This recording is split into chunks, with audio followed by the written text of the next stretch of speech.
Ja, kot je že Luka omenil, lotili se bomo ene zanimive teme, lotili se bomo teme zastavljalništva in tudi odkupovalništva. Z menoj tukaj je predstavnik podjetja Zastavljalnica in odkupovalnica Ljubljana d.o.o., kjer že v tem podjetju že od leta 2013 zagotavljajo hitro, strokovno in diskretno storitev zastavitve in odkupa različnih premičnin. Z nami v studiu je Aleksandar Sašo Pirc, lepo pozdravljeni. Lep pozdrav. Ena taka zanimiva tema, ne? Jaz v resnici še nikoli v življenju nisem srečala z zastavljalništvom, ne takole v takem smislu, pa me najprej zanima, kaj sploh je zastavljalništvo. Zdaj najbolj enostavno povedano je, da se gre tukaj za odkup vseh premičnin in takoj se lahko pridobi sredstva. Torej, praktično odkup vseh premičnin za gotovino, seveda lahko pa tudi z nakazilom na transakcijski račun. To je najbolj enostavno povedano. Zdaj, če se pa dotaknem predmetov, tukaj se gre za zlatnino, mobilne telefone, vse, kar se tiče tehnike, pa vse do avtomobilov, prestižnih ur, diamantov, tako da tukaj praktično ni nobenih omejitev, s tem, da se glede na čase in tržne razmere mogoče ogibamo bele tehnike, kakšnih večjih starinskih kosov pohištva, pa takih reči. Pri avtomobilih je pa spet tako, da mogoče spet za te čase se odkupov vzdržimo, če se gre za neka splošna, bolj dostopna vozila, so pa možne zastavitve. To pa vedno. Spravi, vi ste zastavljalnica in odkupovalnica. Kakšna je razlika? Zastavljalnica in odkupovalnica, predvsem pa tudi, rečemo temu, neka butična trgovina za zelo izbranim naborom izdelkov. Tako bom rekel, zastavljalnica v tem pogledu, da stranka ima pri nas vedno možnost, da predmet odproda ali ga zastavi. Če ga zastavi, to pomeni, da ga lahko po določenem časovnem obdobju odkupi nazaj. Zdaj, tukaj je tam nekje individualna zadeva, zdaj kako se dogovorimo za ta pač nek strošek, torej hranjenja rezervacije. Tako da moram reči čisto odvisno od predmeta, od vrednosti predmeta in tako dalje. Odkupovalnica pa na licu mesta napišemo kupoprodajno pogodbo, zadevo odkupimo.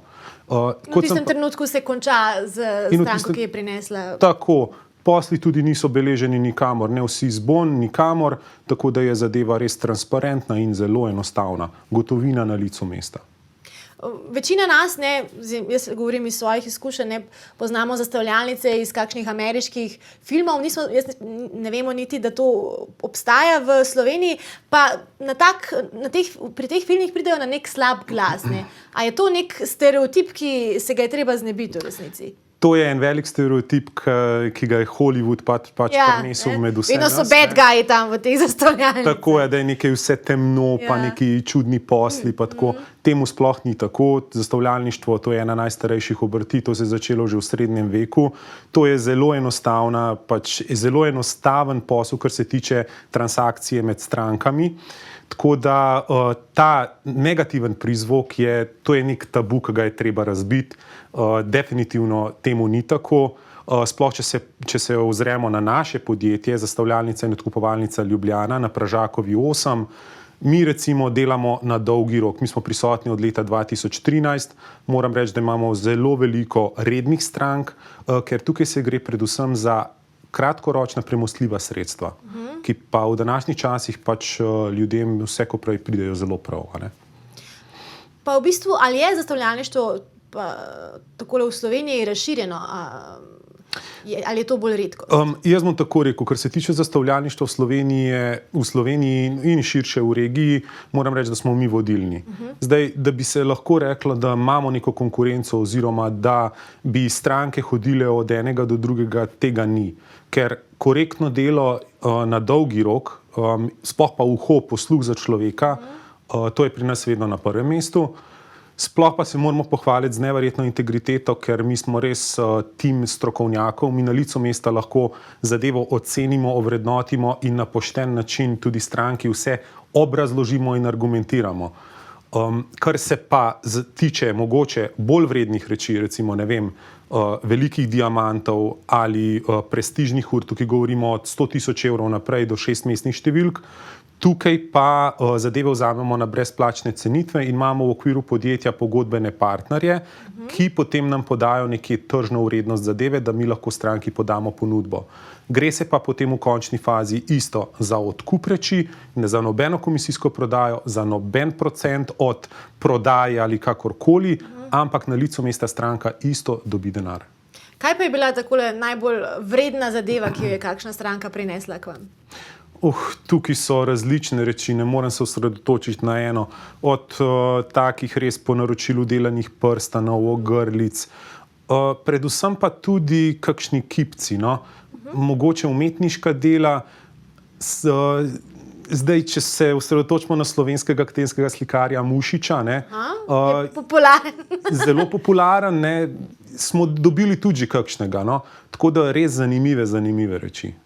Kaj pa se zgodi s temi zadevami potem, ko jih vi odkupite? Se pravi, jih tudi vi potem prodate naprej ali to delajo vaši partnerji? Kako to poteka? Tokom cenitve torej se pridobi tudi zanimanje od strani naših pogodbenih partnerjev.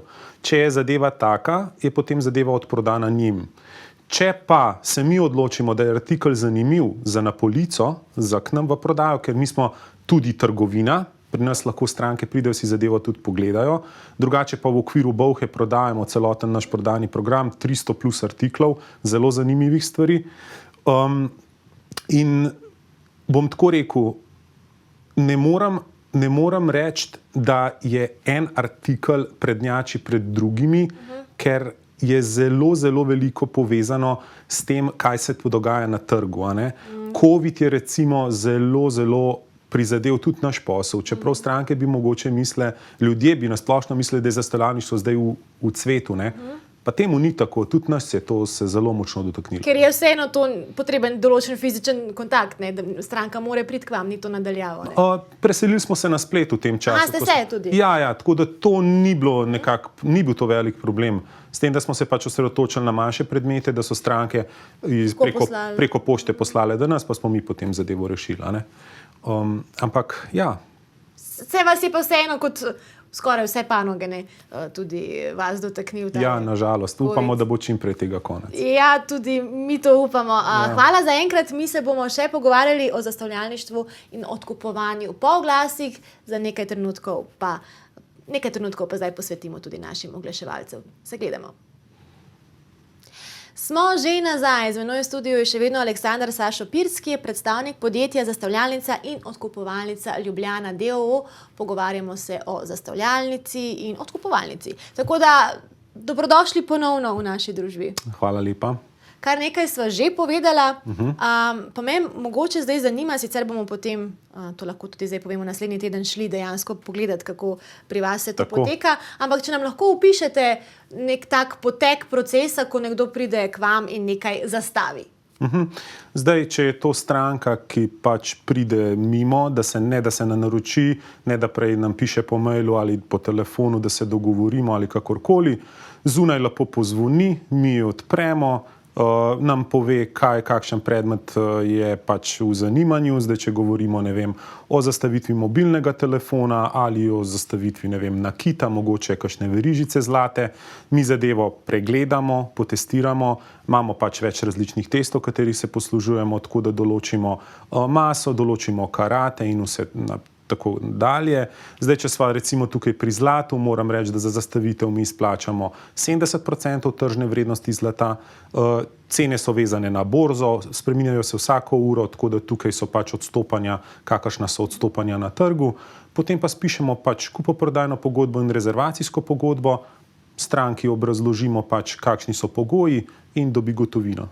In koliko časa recimo potem, kolikšna doba je ta, v kateri imajo oni čas potem priti nazaj odkupiti? Tako, pri nas sta 2 časovna obdobja, torej zastavitev za 15 ali za 30 dni. Zdaj odvisno, zakaj se stranka odloči. Kar se tiče procentov, tukaj je čisto individualno, glede na znesek in glede na stranko in glede na predmet, je pa to nekje do 5%. Zadeva je res minimalna. Moram pa reči, da kar se tiče predmetov, v bistvu bom tako raje povedal, največja naša odgovornost je pravilno hranjenje zastavljenih predmetov. Tako da stvar gre takoj v varovano skladišče, tako da če govorimo mogoče v kakšnih drugih rečeh, kot so harmonike, pa razni mogoče bolj omejeni inštrumenti, ki morajo biti pač na sobni temperaturi, ne na mrazu nekje, moram povedati, da za to je vse poskrbljeno, tako da to je pa ena stvar, ki je res skrb odveč pri stranki. No. Kot sem pa rekel, stranka likvidnostna sredstva pač pridobi takoj. Tako da, To je v bistvu zelo hiter način za pridobiti. Tako, to je najbolj pomembno. likvidni Transparentno, enostavno in predvsem zaupanja vredno. Pri odkupu je pa najbrž podobno s tem, da se seveda pač predmet odkupi in je to. Tako, zadeva je končana, spiše še kupoprodajna pogodba in to je to. Katera je bil pa recimo en tak najbolj eksotičen ali pa zanimiv predmet, ki se ga vi spomnite, da je prišel, ali pa kakšna anekdota? Ker najbrž marsikaj dobite, ne? Zdaj, da bi se spomnil kakšnega eksotičnega, mogoče zdajle mi ne pade na pamet, ampak lahko pa omenim bolj omejeno torbico. To je bila Birkin od Hermeja. Vsi vemo, kakšne so dolge čakalne dobe za te torbice, a ne?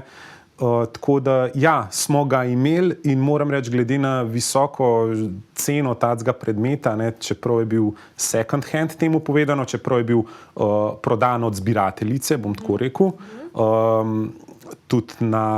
tudi nogice spodaj so iz platine, še tista folija je bila gor zavarovana in tako, je bil prodan neverjetno hitro, to je bilo 2 dni mogoče. Kaj pa so drugače, bi rekli, lastnosti, ki jih mora imeti nekdo, ki dela v zastavljalnici? Kakšne veščine morate imeti? Tako je, predvsem občutek za človeka. Dobra komunikacija, mora imeti tisto, mi pravimo temu dodano vrednost, tisto nekaj več. Mora imeti to notranjo energijo, to notranjo, da ga nekaj žene naprej, da vidi delo, proaktivnost je vedno na prvem mestu, seveda pa mora biti to podprto iz splošno inteligenco in pa razgledanostjo, ne? Ker tukaj je zadeva tako široka in vsak dan to je dinamika, ne? Vsak dan, mislim, noben dan ni podoben drugemu.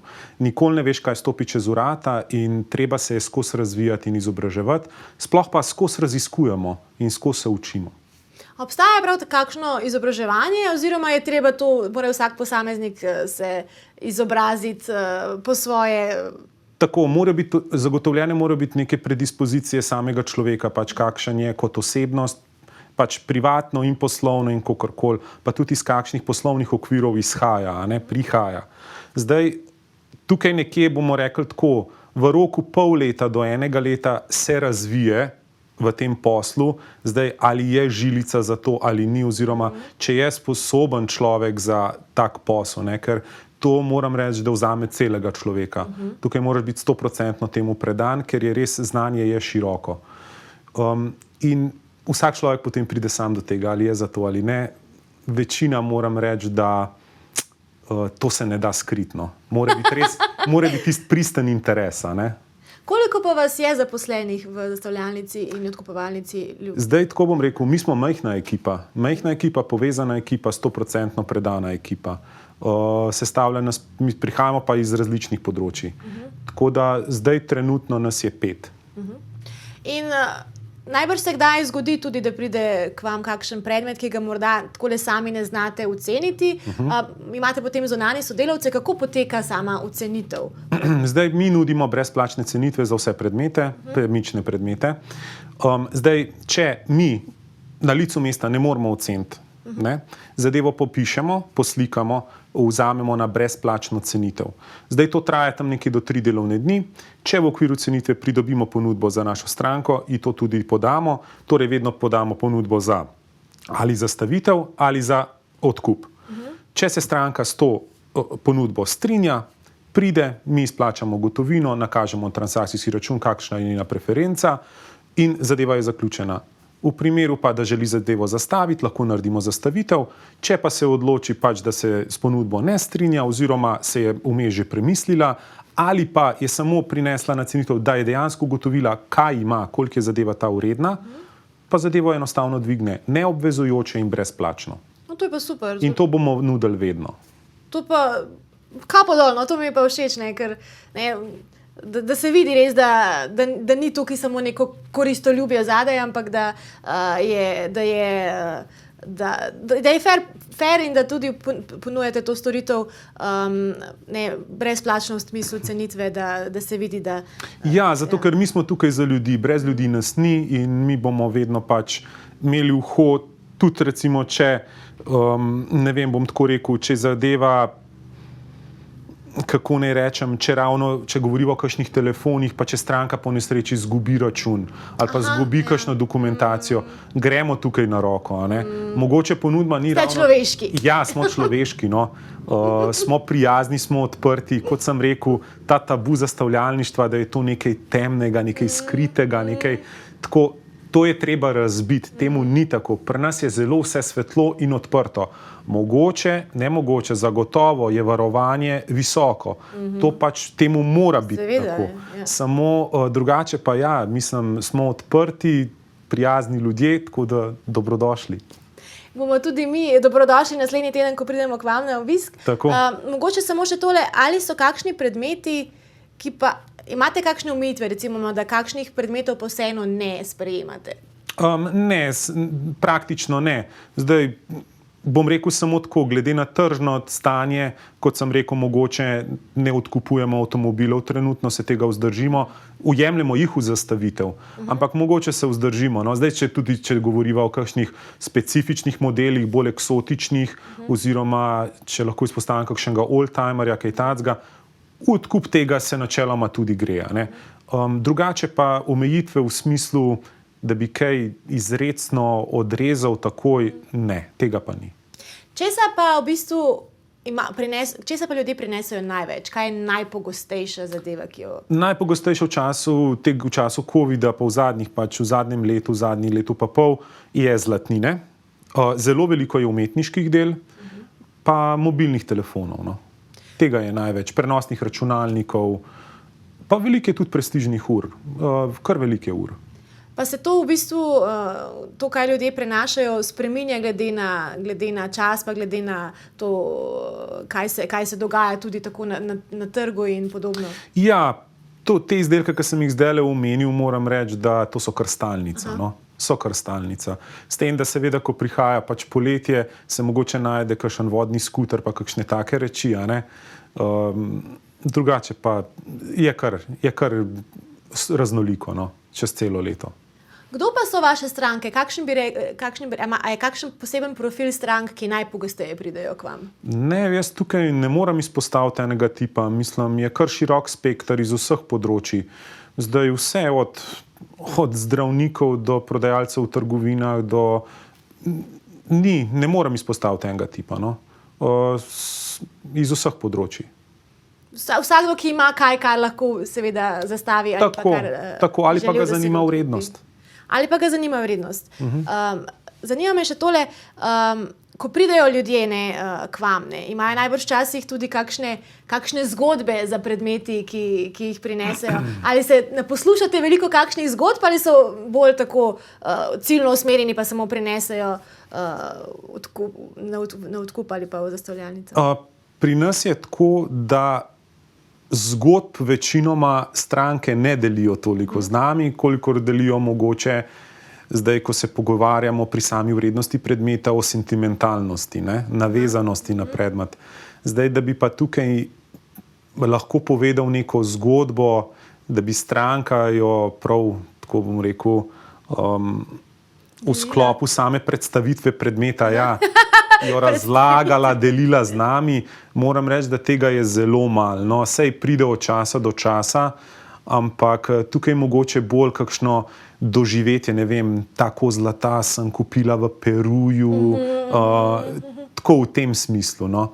Zdaj, zakaj stranke rabijo denar, ta premostljiva sredstva in tako, mi to ne sprašujemo, pa stranke tega tudi ne delijo z nami, ker mi se osredotočimo na tržno vrednost predmeta in to je pač vse, kar dejansko za nas mora biti zanimivo, ne.